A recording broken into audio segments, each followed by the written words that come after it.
Gawin mo, basa ka ng Bible. Di ba? Basa ka ng Bible. Dahil yun yung ginagawang way ng Lord para kausapin niya tayo. Paano mo makakausap ang Diyos kung parang na gano'n, hindi mo ginagawa?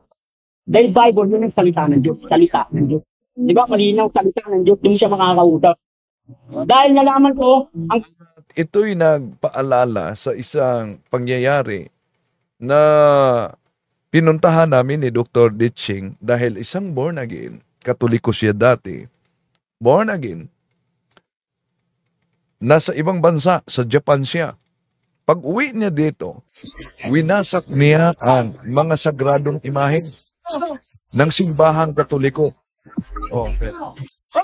Para sa kanila, mga basura at rebulto. Kaya, yung kaniyang tita na isang katikista, tumawag sa akin, kaya ako at si Dr. Ditching ay pumunta doon. Naabutan pa namin na umuusok yung mga larawan na sinunog niya. Pero, may nangyari. Nagwala na sa sarili. Wala na sa sarili ang naturang babae. Kaya, sabi ni doktor, baka psychological ito. Tumawag siya sa kanyang kaibigan, psychiatrist, at resita ng gamot. At ano ang nangyari nang niresetahan sa naturang gamot? At may kaugnayan ba ang kaniyang pagkawala sa sarili sa pagwasak niya sa mga sagradong imahe? Tara, tatalakayin natin ito. Magandang araw po mga kapuntos, at sa araw na ito po meron po akong tampok na video para sa inyo at sana ay magustuhan ninyo. Kaya sa mga bago pa po sa aming channel, please po don't forget to hit the subscribe button at ang notification bell para maging notified kayo sa bawat video na ilalabas ko sa channel na ito. At bilang kahilingan po ng punto por punto timot naway maintindihan po ninyo, sana po wag nyo pong i-skip yung mga ads sa aming mga video. Sa maliit na bagay na po na yan, malaking tulong po yan sa ating programa at sa ating ministry. Sana po maunawaan po ninyo. Maraming salamat po, kaya wag na po natin patagalin. Simulan na po natin.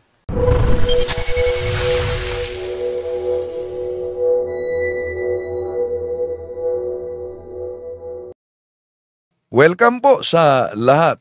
Naka-live tayo sa Pananampalataya at Katwiran sa Facebook din. At inaaniyahan din natin, huwag niyong kalimutang mag-subscribe sa Factbusters PH. Alam niyo naman na nahack ang channel ni Kaburnok at binura ng hacker. Galit na galit talaga sila dahil nalantad ang kanilang kasinungalingan. Galit na galit talaga. Binura ang channel. Kaya may bagong channel si Kaburnok. Nasa link dito. At may isang channel din ako, Pananampalataya at Katwiran. Inaniyahan namin kayo na subscribe din. Welcome sa lahat nating mga kapatid. Ang ating tatalakayin ngayon ay kaugnay nitong isang born again. Grabe talaga. Winawasak ang imahe. Galit at nanggagalaiti sa mga sagradong imahen ng simbahang Katoliko. Gawin mo, basa ka ng Bible. Di ba? Basa ka ng Bible. Dahil yun yung ginagawang way ng Lord para kausapin niya tayo. Paano mo makakausap ang Diyos kung parang na gano'n, hindi mo ginagawa? Niya dito, ang damdamin niya para sa simbahang Katoliko. Dahil Bible, yun yung salita ng Diyos. Ang sagradong imahen sa Mahal na Birhen Maria, ang kaugnay sa Santo Rosario. Pero ang tanong dito, kadalasan sa mga born again, ito ang ginawa nila. Ang tanong natin para sa kanila, kung nanggagaliiti kayo sa mga imahe ng mga santo ng simbahang Katoliko, bakit wala pang born again na nagpahayag ng kanilang panggagalaiti sa imahe ni Felix Manalo, ang founder sa Iglesia ni Cristo? Nakita niyo? Si Felix Manalo, may medalya, may estatwa. Founder ito ng Iglesia ni Cristo. Pagkatapos, ito, inaalayan pa ng bulaklak ni Eduardo Manalo at sa mga ministro. At hindi lang si Manalo na may medalya, may larawan. Ang founder din ng Seventh-day Adventist, ito si Ellen Goldwhite at mga kasama, mayroon ding mga imahe. At hindi lang yan. Taon-taon, ang mga Muslim natin ay nagsagawa ng kanilang pilgrimage. Humahalik sa Kaaba. Ito ang Kaaba, hinahalikan ng mga Muslim. Yeah? At sa kasaysayan, inaamin naman sa kanilang introduction sa Quran na ang Kaaba, ito ang pinakamalaking Diyos-Diyosan. Diyos-Diyosan ng mga paganong Arabo noon. At marami pang mga kasamang Diyos-Diyosan ito. Winasak ni Muhammad ang naturang larawan ng mga Diyos-Diyosan, maliban lang nitong hinahalikan nila. Pero ang tanong, ito si Baphomet, imahe o larawan ng Satanic Church. Nakakita ba kayo ng mga pastor, ministro, at mga kaanib ng born again gaya nito? Ang imahe sa Mahal na Birhen Maria kahit nasa Santo Rosario, nanggagalaiti sila. Mali! Wala sa Biblia. Masaktan yan.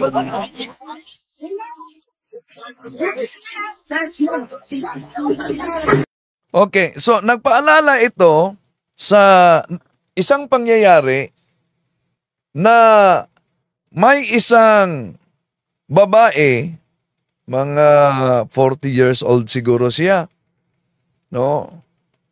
OFW, galing Japan, umuwi dito, at winasak, sinunog, grabe talaga, mga rosaryohan, mga larawan ni Senyor Santo Gawin mo, mabasa ka ng Bible. Maria, iba Diba? larawan. Sinunog talaga nila tulad ito, no?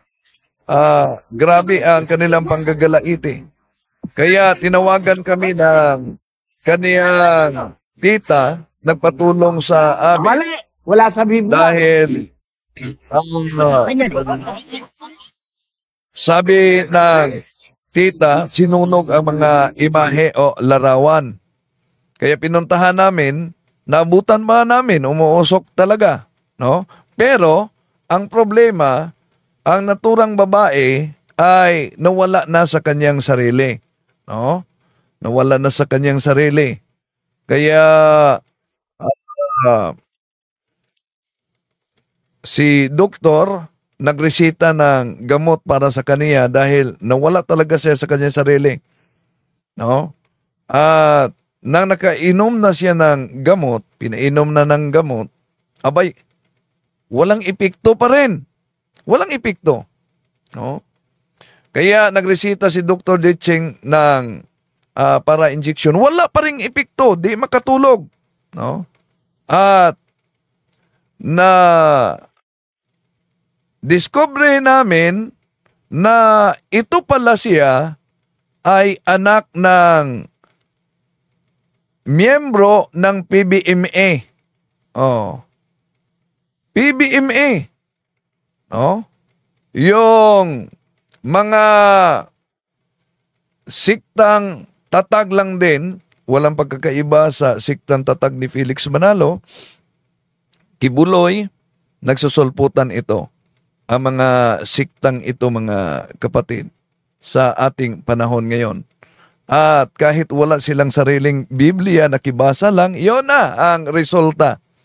Sa pagbasa nila sa Biblia, lahat ng mga larawan para sa kanila ay Diyos-Diyosan. Pero, ang tanong natin, kung nanggagalaiti kayo sa mga imahe ng mga santo ng simbahang Katoliko, bakit ni isa sa mga protestante itong larawan ni Baphomet sa Satanic Church, walang pastor ni ministro ang nagwasak at nabagkita ng video.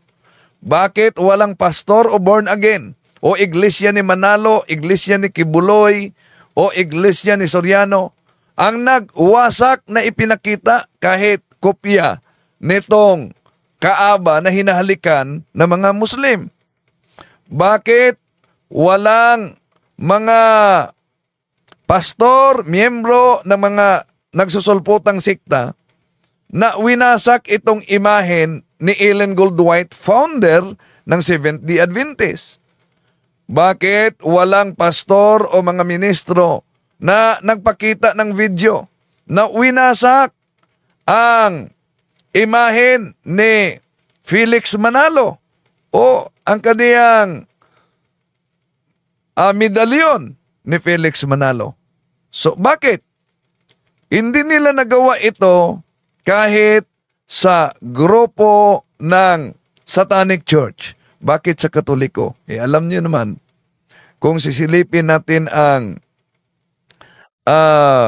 kasaysayan, ang simbahang Katoliko ang siyang iglesyang tatag ng ating Panginoong Hesukristo. Oh. Kaya, etong mga sikta na mga siktang sumulpot sa ating panahon ngayon, nadaya ang mga inosente. Dahil lahat ng mga sikta labas sa simbahang Katoliko, sila'y tatag lamang ng tao. Allergy sila sa mga sagradong imahe. Bakit na-allergy sila sa mga sagradong imahe? Dahil nakabasa lang ng talata sa Biblia, akala nila lahat ng mga imahe ay ipinagbabawal na. Halimbawa, nabasa lang nila itong Deuteronomio Kapitulo 7, versikulo 5, kaya nga, gibain ninyo ang kanilang mga altar. Pagputol-putulin ang kanilang mga sinasambang haligi. Durugin ang mga imahen ng kanilang Diyos-Diyusang si Asherah. At sunugin ang mga Diyos-Diyosan. Nabasa lang nila ang Deuteronomio Kapitulo 7, versikulo 5. Nagibain, sunugin.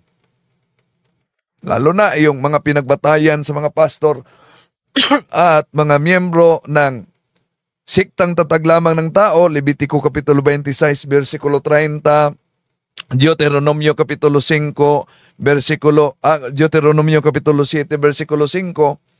Ito ang dahilan na daming mga pastor at mga tinatawag na asong matakaw. Meron ba sa Biblia ang asong matakaw? Tingnan niyo sa Isaias Kapitulo 56:11. Yung mga asong matakaw, yan daw umano ang mga pastor na kulang ang kaalaman. Winawasak nila at sinusunog nila ang mga sagradong imahen sa simbahang Katoliko. Bakit? Dahil mali ang unawa sa mga mangangaral na ito, sila ang katuparan sa Isaiah 56:11 na mga aso ang mga pastor na kulang ang kaalaman. Pero ang tanong, kung lahat ng mga larawan at monumento ay Diyos-Diyosan, di ba nila nabasa na may monumento ng mga propeta na hindi pwedeng sunugin? Di nila yan nabasa. May monumento na huwag wasakin. Asan yan mabasa? Nandiyan sa Deuteronomio, dito tayo sa Ikalawang Hari, Kapitulo 23, 15-18. Ito po ang mabasa natin, mga kapatid. Bukod dito, ang dambana na nasa Bitil at ang mataas na dako na ginawa ni Jeroboam na anak ni Nebat na nakapagpasala sa Israel sa makatuwid bagay, ang dambalang yaon at ang mataas na dako na kanyang ibinagsak. Kanyang sinunog ang mataas na dako at dinurog at sinunog ang mga asira. At pagpihit ni Josnias ay kanyang natanawan ang mga libingan na nanga sa bundok, at siya'y nagsugo at kinuha ang mga buto sa mga libingan at sinunog sa dambana at dinumihan ayon sa salita ng Panginoon na itinadyag ng lalaki ng Diyos, at siyang nagtanyag ng mga bagay na ito. Nang magkagayoy, kaniyang sinabi, anong monumento yaong nakikita? At isinaysay ng mga lalaki ng bayan sa kaniya, yaoy libingan ng lalaki ng Diyos. Sa ibang salin, libingan ng propeta ng Diyos na nanggaling sa Huda, at itinanyag ang mga bagay na ito sa iyong ginawa laban sa dambana sa Bitil. At kanyang sinabi, bayaan ninyo, huwag galawin ng sinuman ang mga buto niya. At sa gayoy, binayaan nila ang mga buto niya na kasama ang mga buto ng propeta na nanggaling sa Samaria. So dito, winasak, sinunog ang mga imahen o rebulto ng mga Diyos-Diyosan. Pero sabi ni Propeta Diosnias, kaninong monumento? Yung nakita niya ayon sa Ikalawang Hari, Kapitulo 23:17, ang sagot nila, monumento yan ng mga propeta. Anong sabi niya? Huwag galawin ng sinuman ang mga buto.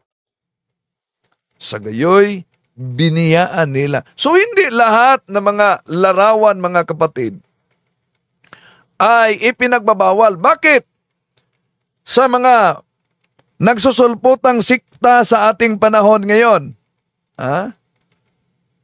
ay galit sila sa mga larawan ng mga santo ng simbahang Katoliko, tulad sa nakita ninyo sa babaeng ito. Bakit? Galit na galit ang mga anti-Katoliko. Isa sa mga dahilan, nabasa nila yung nasa Exodo Kapitulo 20, versikulo 3 hanggang 5. At dahil nabasa nila ito, iwan ko kung ito ba'y tulog-tulugan na lang sa katotohanan. Wala naman tayong totoo sa ginamit nila, lalo na sa Exodo Kapitulo 20, versikulo 3 hanggang 5, mga kapatid, na ang sabi, huwag kang magkaroon ng ibang mga Diyos sa harap ko. Huwag kang gagawa para sa iyo ng larawang inanyuan o ng kawangis man ng anumang anyong nasa itaas sa langit o ng nasa ibaba sa lupa o ng nasa tubig sa ilalim ng lupa. Huwag mong yuyukuran sila o paglingkuran man sila, sapagkat akong Panginoon mong Diyos ay Diyos na mapanimughoin, na aking dinadalaw ang katampalasan ng mga magulang sa mga anak hanggang sa ika-3 at ika-4 na lahi ng mga napupuot sa akin. Ito ang paboritong-paborito sa mga anti-Katoliko. Di ba? Tingnan niyo.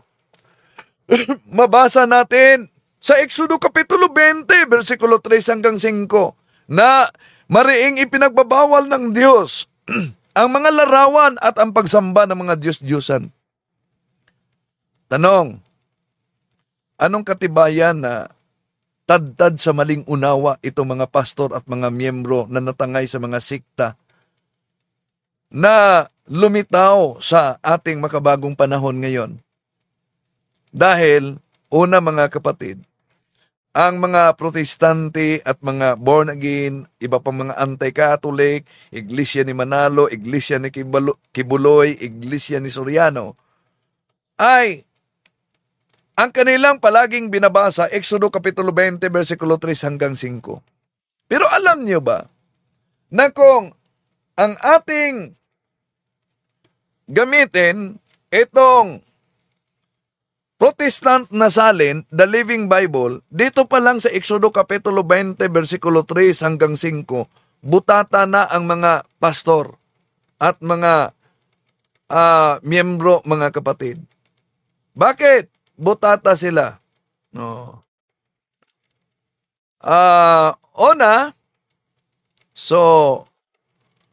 Kung tingnan natin ang Exodo Kapitulo 20, versikulo 3 hanggang 5, ito ang mabasa. You may worship no other God than me. You shall not make yourselves any idols, no images of animals, birds, or fish. You must never bow or worship it in any way. For I, the Lord your God, am very possessive.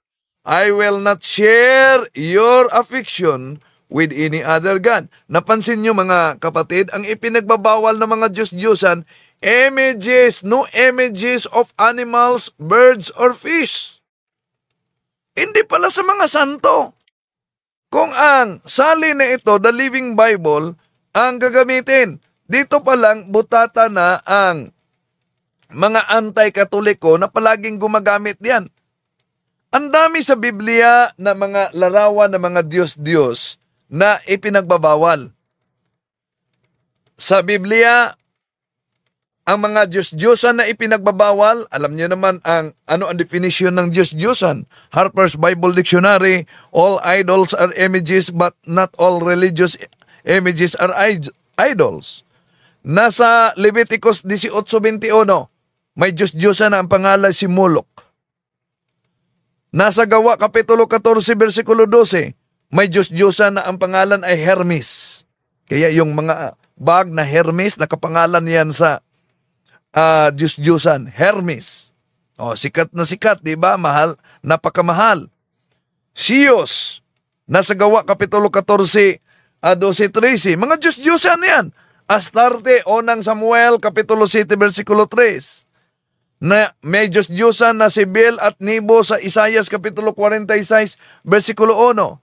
May Diyos-Diyosan na si Baal Sibub sa Ikalawang Hari Kapitulo 1, versikulo 2. May Diyos-Diyosan na si Asherah sa Ikalawang Hari Kapitulo 13, versikulo 6.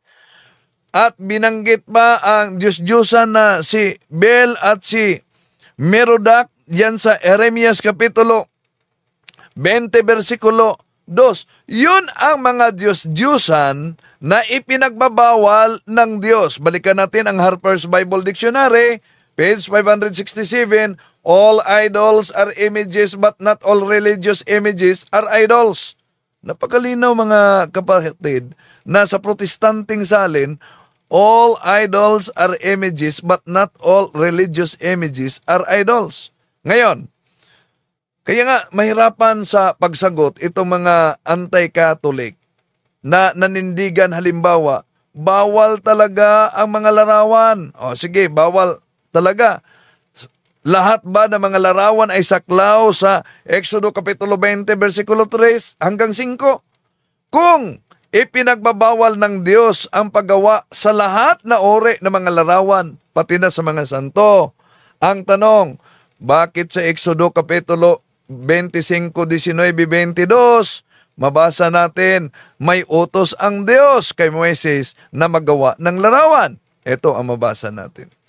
At gawin mo ang isang kerubin sa isang dulo at ang isang kerubin sa kabilang dulo, kaputol ng luklukan ng awa. Gawin mo ang mga kerubin sa dalawang dulo niyaon at ibubuka ng mga kerubin ang kanilang pakpak na maipataas sa naliliman ang luklukan ng awa ng kanilang mga pakpak na ang kanilang mukha ay nagkaharap sa dakong luklukan ng awa. Ihaharap ang mga mukha ng mga kerubin at iyong ilalagay ang luklukan ng awa sa ibabaw ng kaban, at sa loob ng kaban ay iyong ilalagay ang mga kinalalagdaan ng patutuo na aking ibibigay sa iyo, at diyay makipagkita ako sa iyo at makikipanayam sa iyo mula sa ibabaw ng luklukan ng awa sa gitna ng dalawang kerubin na nangasa ibabaw ng kaban ng patutuo, tungkol sa lahat ng mga bagay na ibibigay ko sa iyong utos sa mga anak ni Israel. So napansin ninyo, saan makipagtagpo ang Diyos kay Moises? Sa pamamagitan ng luklukan ng awa diyan sa dalawang kerubin na ginawa. At hindi lang yan. Kung bawal ang paggawa ng mga larawan ng mga kerubin, mga kapatid. Kung bawal. Dahil Diyos-Diyosan lahat. Itong mga protestante, lahat na lang na mga larawan, Diyos-Diyosan para sa kanila. Bakit ang templo ng Diyos sa Biblia may larawan ng mga banal na larawan? Di ba nila iyan alam? Na ang templo ng Diyos diyan sa Biblia, meron talagang mga larawan. Asan yan? Eto mga kapatid, tingnan natin, silipin natin sa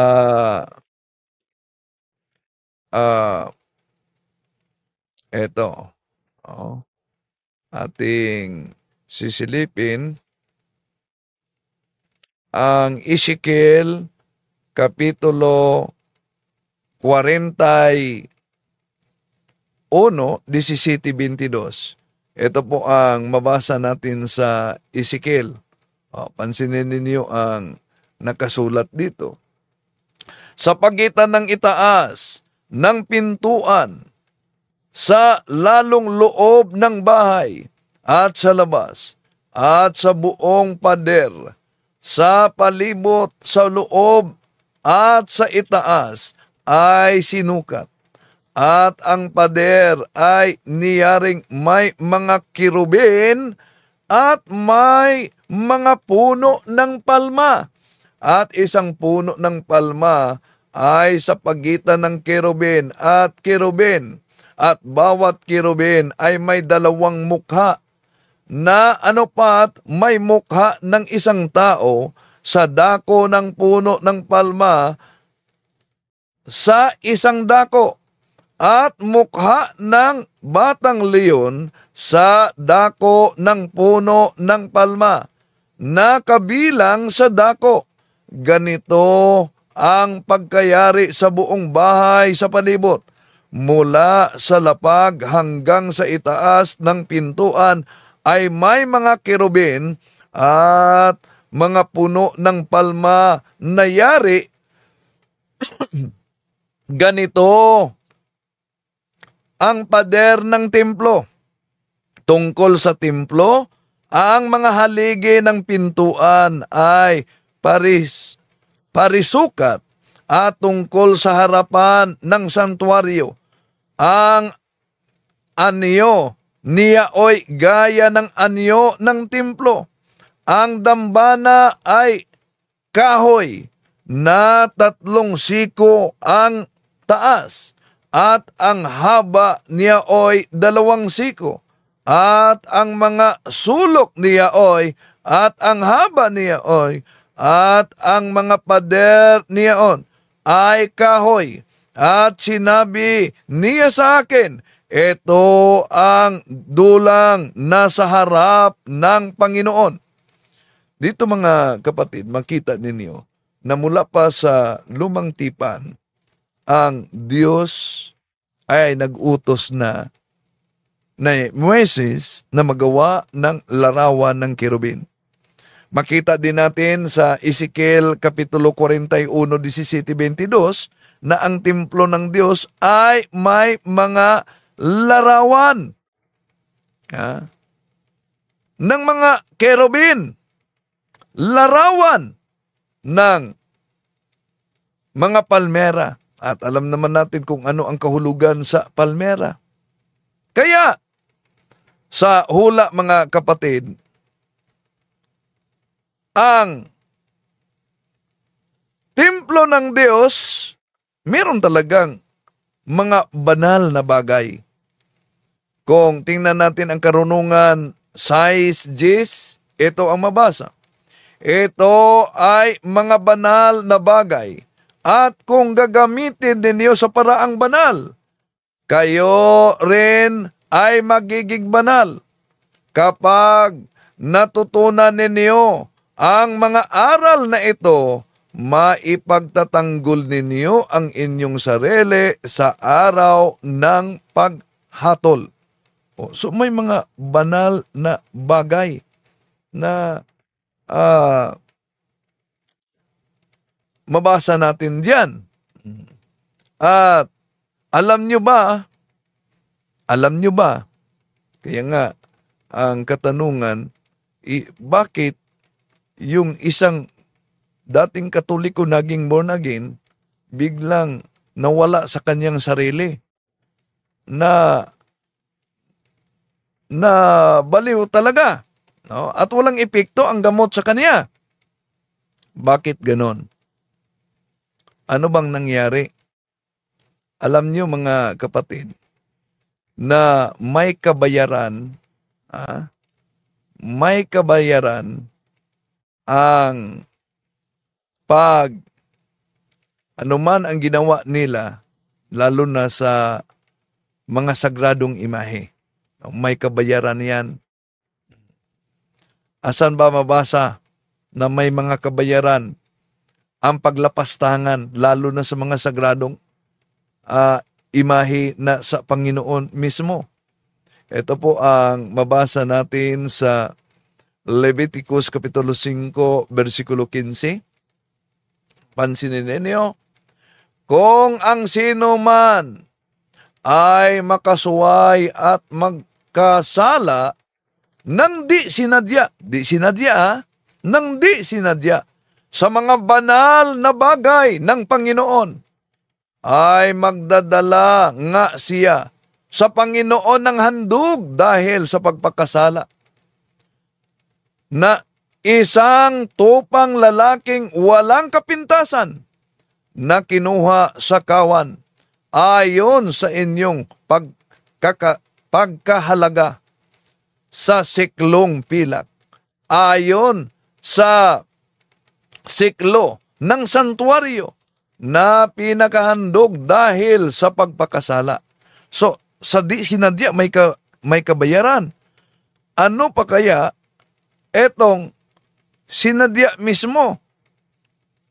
Tulad nito. Gawin mo, mabasa ka ng Bible. Diba? Sinadya Basa ka talaga. ng Bible. Dahil yun yung ginagawang way ng Lord para kausapin niya tayo. Paano mo makakausap ang Diyos kung sa paraan na gano'n, hindi mo ginagawa? Dahil Bible, yun yung salita ng Diyos. Salita ng Diyos. Diba? Malinaw salita ng Diyos, hindi ka makakausap. Dahil nalaman ko, ang pautusan ng Diyos, dahil sa salita ng Diyos. Nakilala ko ang Diyos dahil sa salita ng Diyos. Sabi sa John 1:1, ang simula ay naroon ng salita. Ang salita ay kasama ng Diyos. Ang salita, Banal na rosaryo.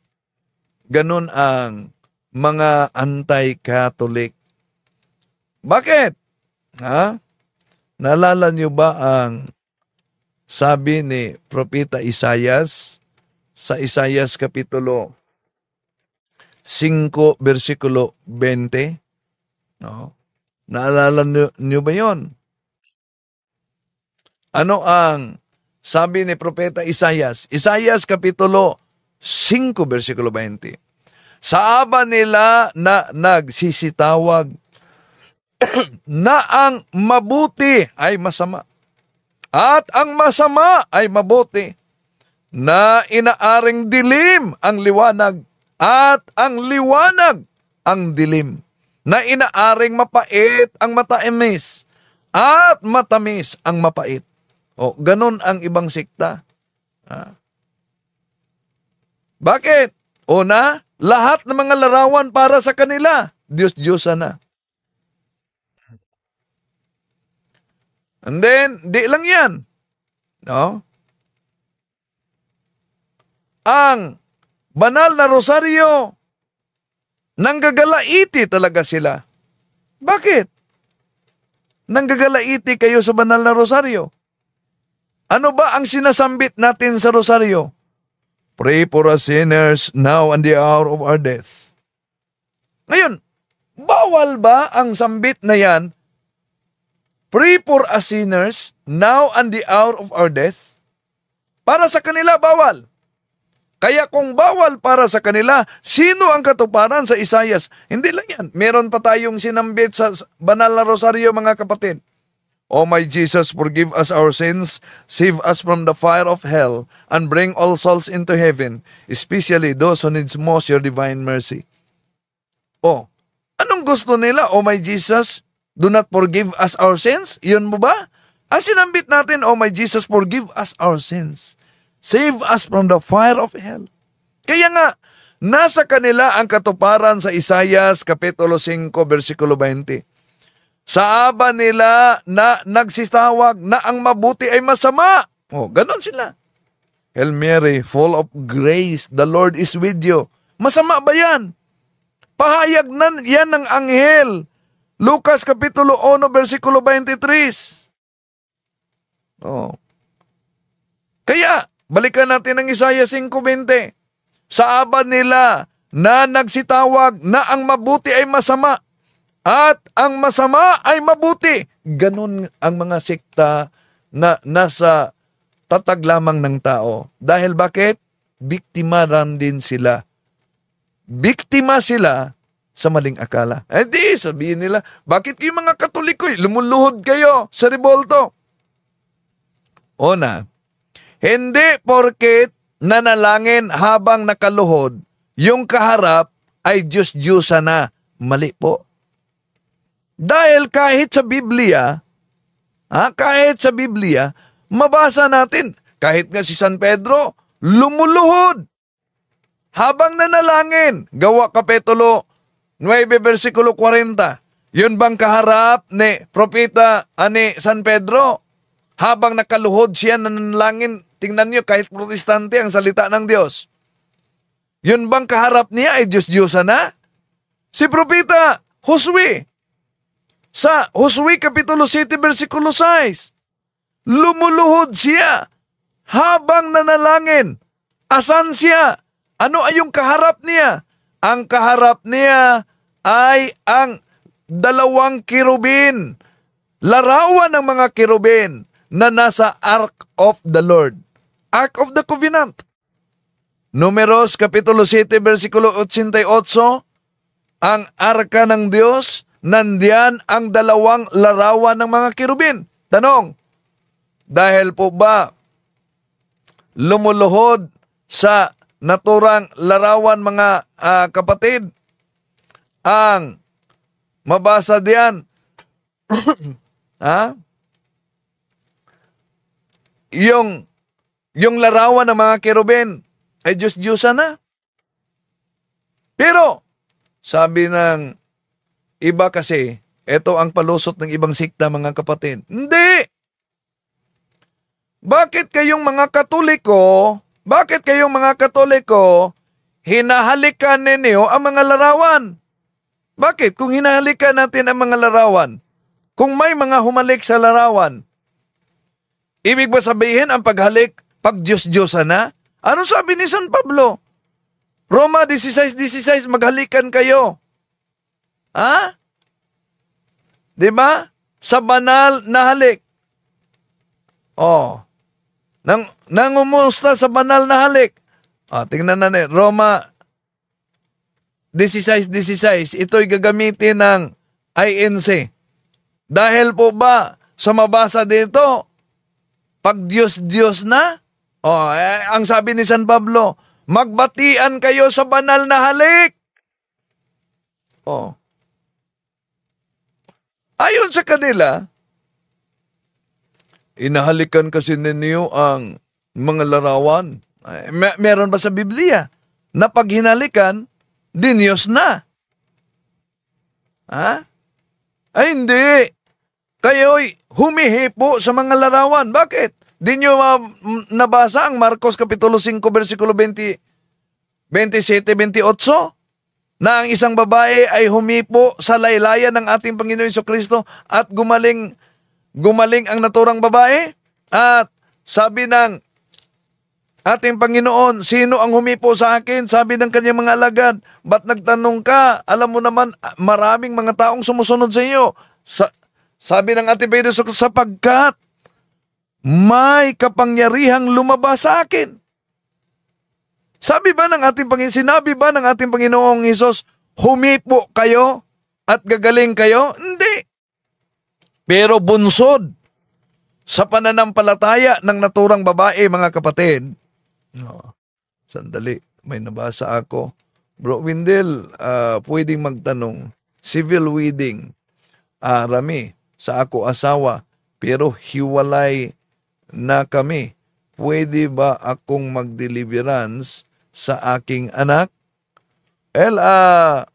Una, kung mag-deliverance ka sa iyong anak, ito lang ang requirements.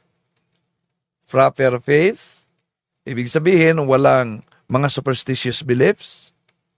Proper disposition of morality, hindi ka immoral. Nakumpisal na ba? Ilang taon kayong noon na civil wedding?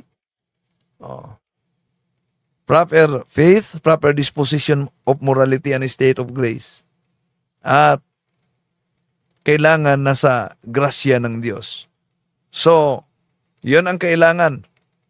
Dahil pag makipagdigmaan tayo sa spiritual, yung kalaban natin, ang imperno, talagang makipag-away yon. Okay? So, balikan natin ang Gawa Kapitulo 5, 15-16. Alam nyo? Kahit nga anino ni San Pedro, nakapagpagaling yan. Gawa Kapitulo 19, versikulo 11, 12. Yung mga paniyo na dalaiti sa katawan ni San Pablo, nakapagpagaling at lumayas ang mga demonyo. Kaya mali ang akala nila na ang larawan ng Mahal na Birhen Maria, limbawa, Gawin mo, mabasa ka ng Bible. larawan ng Mahal na Diba? Birhen Maria, Basa ka ng Bible. Dahil yun yung ginagawang way ng Lord para kausapin niya tayo. Paano mo makakausap ang Diyos kung sa paraan na gano'n, hindi mo ginagawa? talaga ang pagkagalang. Dahil Bible, yun yung salita ng Diyos. Salita ng Diyos. Diba? Malinaw salita ng Diyos, hindi mo siya makakausap. Dahil nalaman ko, ang kautusan ng Diyos, dahil sa salita ng Diyos. Tawag na Nakilala ko ang Diyos dahil sa salita ng Diyos. Sabi sa John 1:1, ang patimula ay naroon ang salita. Ang salita. Yung modern iconoclasm, images destroyers. At nagtitipon ang mga obispo sa taong 787 Anno Domini, Second Council of Nicaea. Then, it was decreed by the council that sacred images may be honored without idolatry. At ang iglesia ng Diyos, ang iglesia at tunay na iglesia, ayon sa unang Korinto, 1 Corinthians chapter 14, verse 33, ito'y tinatawag na iglesia ng mga santo. Kaya, di na tayo magtaka kung bakit galit sila sa mga larawan ng mga santo.